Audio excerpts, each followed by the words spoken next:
Les sacrifices, une loi perpétuelle. La prédication selon Guy-Émile Loufoy-Setikwabo. La question des sacrifices, développée à maintes reprises, continue de faire couler beaucoup d'encre. Dans sa ruse et sa témérité, Satan jette le pavé dans la mare et pousse des gens peu avertis à se poser la question de savoir où vont les sacrifices. Il continue exprès d'entretenir le doute dans l'esprit des gens en suscitant continuellement cette question sur la nécessité et la destination des sacrifices après la crucifixion de Jésus, qui a ainsi payé une fois pour toutes le sacrifice pour tout le monde. Je conviens de ce que, par sa mort sur la croix, Jésus a payé le sacrifice pour tout le monde. Mais dans un premier temps, je voudrais vous faire savoir que dans les Saintes Écritures, Dieu déclare ce qui suit. Pour que ta prière soit exaucée, paye les sacrifices. Je vous invite alors à rechercher ce passage et à m'en communiquer la référence. Celui ou celle qui trouvera ce passage, Dieu le ou la bénira à l'extrême. Ce texte s'adresse à tous les frères et sœurs du Congo et du monde entier. Ce passage se trouve bel et bien dans la Bible. Écrivez donc à son Excellence M. Loufoy-Setikwabo, Guy-Émile, par le biais du vice-président adjoint du bureau coordonnateur international BCI, boîte postale 1062, Brazzaville, République du Congo. Certains ne lisent pas du tout la Bible, d'autres ne se contentent que des passages qui leur sont devenus familiers alors qu'ils devraient la lire entièrement pour connaître tout ce qui est écrit. Revenons à notre sujet. Pour répondre à ces maris qui répudient leurs femmes sous le fallacieux prétexte que le grand maître Émile excroque de l'argent à ces dernières par le biais des sacrifices. Je conviens à nouveau de ce que Jésus a bel et bien été crucifié pour nous sauver et pour nous purifier par son sang précieux qui a coulé. C'est la vérité. Je dis bien que le sang de Jésus nous a purifiés, mais est-ce pour autant que la punition que Dieu a infligée à Adam et Ève a été abolie? Cette question, je vous la pose. Je la pose également à tous ceux qui me critiquent au sujet de la loi des sacrifices qui, selon eux, ne serait plus en vigueur du fait du sang de Jésus versé sur la croix. Si cette punition a été abolie du fait de la crucifixion de Jésus, alors on pourrait affirmer que la loi des sacrifices n'a plus sa raison d'être.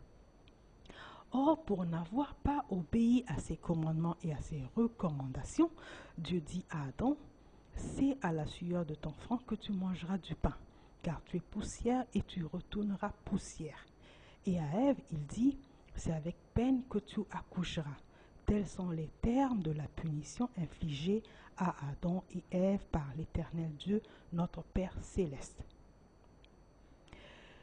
Il est vrai, certes, que Jésus est venu pour nous sauver, pour nous purifier et pour nous racheter par son sang précieux. Est-ce que depuis la mort de Jésus, l'homme a cessé de manger à la sueur de son front? Est-ce que la femme a cessé d'accoucher avec peine? Est-ce que l'homme a cessé de retourner à la poussière? Si cette punition a été levée du fait du sang de Jésus versé sur la croix, alors la loi des sacrifices n'a plus effectivement sa raison d'être. Ceci démontre à suffisance que le sang de Jésus versé sur la croix n'a pas aboli la loi des sacrifices qui demeure et demeurera toujours en vigueur jusqu'à l'éternité. C'est une loi perpétuelle comme l'est celle de la dîme. Je disais tantôt qu'il faut la lire, la Bible dans son entièreté, car nombreuses sont les personnes qui, après avoir trouvé un passage biblique, le brandissent partout pour vouloir montrer qu'elles ont la connaissance de la parole. Si nous croyons que les Saintes Écritures sont la parole de Dieu, croyez-moi qu'aucune de ces lois n'a été abolie jusqu'alors. Ma deuxième question est celle-ci. Entre la punition d'Adam et d'Ève et la crucifixion de Jésus, qu'est-ce qui est intervenu avant? Est-ce la punition d'Adam et Ève ou la crucifixion de Jésus? Si la punition d'Adam et Ève est antérieure à la crucifixion de Jésus-Christ et que cette punition demeure sur nous jusqu'à ce jour, voire même jusqu'à l'éternité, la loi des sacrifices reste donc en vigueur. Nous savons maintenant que la punition d'Adam et Ève, bien qu'antérieure à la crucifixion de Jésus, n'a été ni abolie ni pardonnée.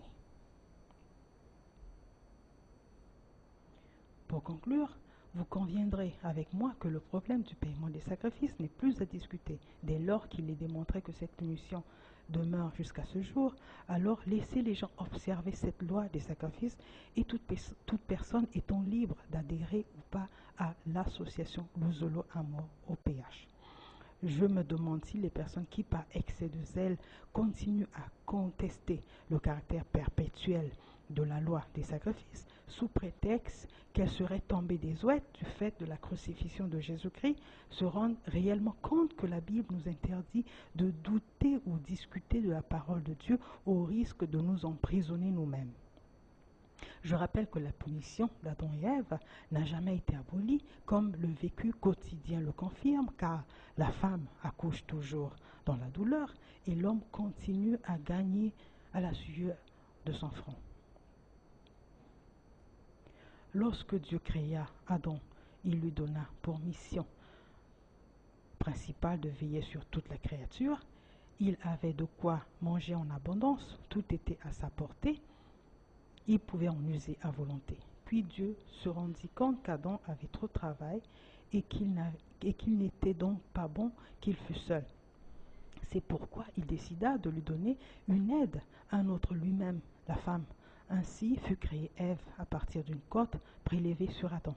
Je vous rappelle toutes ces choses exprès pour que vous ayez la connaissance tout de même, car souvent certains enseignements vous échappent à cause de Satan qui est là pour s'aimer le trouble et la discorde en suscitant des incompréhensions, des querelles, des disputes. Mais lorsque Satan, le diable déguisé en serpent, les avait trompés, Adam et Ève connurent la souffrance car ils avaient écopé une sanction dont les effets perdureront sur la création jusqu'à la fin des temps. Avec un peu de logique ou un peu de sens, un peu de bon sens, l'homme aurait dû comprendre qu'exceptionnellement le sang de Jésus versé sur la croix n'a ni effacé, ni enlevé, ni encore pardonné la faute d'Adam et Ève, car le vécu quotidien démontre à suffisance que cette punition demeure. Voilà ce que j'avais à dire au sujet de la loi des sacrifices observés dans l'association Luzolo Amor OPH. Je vous laisse le passage, le psaume 50 du verset 5 au 7, qui dit « Rassemblez mes fidèles qui ont fait alliance avec moi par le sacrifice ». Ce verset explique combien la loi de sacrifice est importante à ceux qui veulent être les enfants choisis de l'OPH Sébaoth, l'Éternel Yahvé, notre Dieu. Voilà, cette prédication d'aujourd'hui est terminée. Elle a été extraite de la brochure à l'orée du 3e millénaire et c'était la prédication selon Guy-Émile Ofuasiti-Kwabo, tome 2. Je vous remercie. Que le bon Dieu, le Créateur, le Dieu Tout-Puissant, Guy-Émile Ofuasiti-Kwabo, le Dieu Créateur de l'humanité, vous bénisse, vous garde et vous inspire. Que cela soit ainsi en son saint nom. Amen, amen, amen, amen, amen. Que Papa Émile soit avec vous. Tout le sacrifice pour tout le monde. Je conviens de ce que, par sa mort sur la croix, Jésus a payé le sacrifice pour tout le monde. Mais dans un premier temps, je voudrais vous faire savoir que dans les Saintes Écritures, Dieu déclare ce qui suit. Pour que ta prière soit exaucée, paye les sacrifices. Je vous invite alors à rechercher ce passage et à m'en communiquer la référence. Celui ou celle qui trouvera ce passage, Dieu le ou la bénira à l'extrême. Ce texte s'adresse à tous les frères et sœurs du Congo et du monde entier. Ce passage se trouve bel et bien dans la Bible. Écrivez donc à son Excellence M. Loufoua-Seti-Kwabo, Guy-Émile, par le biais du vice-président adjoint du bureau coordonnateur international BCI, boîte postale 1062, Brazzaville, République du Congo. Certains ne lisent pas du tout la Bible, d'autres ne se contentent que des passages qui leur sont devenus familiers alors qu'ils devraient la lire entièrement pour connaître tout ce qui est écrit. Revenons à notre sujet. Pour répondre à ces maris qui répudient leurs femmes sous le fallacieux prétexte que le grand maître Émile excroque de l'argent à ces dernières par le biais des sacrifices. Je conviens à nouveau de ce que Jésus a bel et bien été crucifié pour nous sauver et pour nous purifier par son sang précieux qui a coulé. C'est la vérité. Je dis bien que le sang de Jésus nous a purifiés, mais est-ce pour autant que la punition que Dieu a infligée à Adam et Ève a été abolie? Cette question, je vous la pose. Je la pose également à tous ceux qui me critiquent au sujet de la loi des sacrifices qui, selon eux, ne serait plus en vigueur du fait du sang de Jésus versé sur la croix. Si cette punition a été abolie du fait de la crucifixion de Jésus, alors on pourrait affirmer que la loi des sacrifices n'a plus sa raison d'être. Or, pour n'avoir pas obéi à ses commandements et à ses recommandations, Dieu dit à Adam, « C'est à la sueur de ton front que tu mangeras du pain, car tu es poussière et tu retourneras poussière. » Et à Ève, il dit, « C'est avec peine que tu accoucheras. » Tels sont les termes de la punition infligée à Adam et Ève par l'Éternel Dieu, notre Père céleste. Il est vrai, certes, que Jésus est venu pour nous sauver, pour nous purifier et pour nous racheter par son sang précieux. Est-ce que depuis la mort de Jésus, l'homme a cessé de manger à la sueur de son front? Est-ce que la femme a cessé d'accoucher avec peine? Est-ce que l'homme a cessé de retourner à la poussière? Si cette punition a été levée du Émile Loufoy Seti-Kouabou. La question des sacrifices, développée à maintes reprises, continue de faire couler beaucoup d'encre.